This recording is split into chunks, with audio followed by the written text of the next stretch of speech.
പിന്നെ ഒരു കണക്കിന് നല്ലതാ, കുറച്ച് പക്വതയൊക്കെ വരും. ഇപ്പൊ എനിക്ക് എന്താ പക്വതയ്ക്ക് കുറവ്? കുറവൊന്നുമില്ല, പക്ഷേ പക്ഷേ ഒന്നുമില്ല, അത് വിട്. മധു, നിനക്ക് എന്നോട് എന്തെങ്കിലും പറയാനുണ്ടെങ്കിൽ എന്റെ മുഖത്ത് നോക്കി പറയണം, ചുമ്മാ വളച്ചേട്ടരുത്. അത് തന്നെ എനിക്കും പറയുള്ളൂ. ഞാൻ നിന്നോട് എന്താ വളച്ചേട്ടി പറഞ്ഞിട്ടുള്ളത്? കിടന്നലറാതെ. അലറിയതല്ല, കാര്യം പറഞ്ഞതാ. എന്റെ ബി പി കൂട്ടണ്ട, ഞാൻ വെറുതെ പറഞ്ഞതാ. എന്ത് വെറുതെ പറഞ്ഞാന്ന്? എന്റെ പൊന്നോ, ചെക്കൻ കാണാൻ വരുന്നുണ്ടെന്നൊക്കെ പറഞ്ഞ വെറുതെയാന്ന്.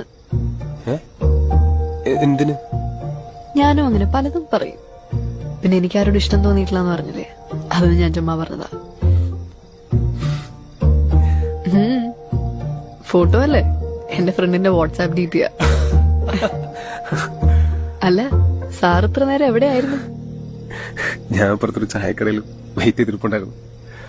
എത്ര ചായ കുടിച്ചെന്നറിയാമോ?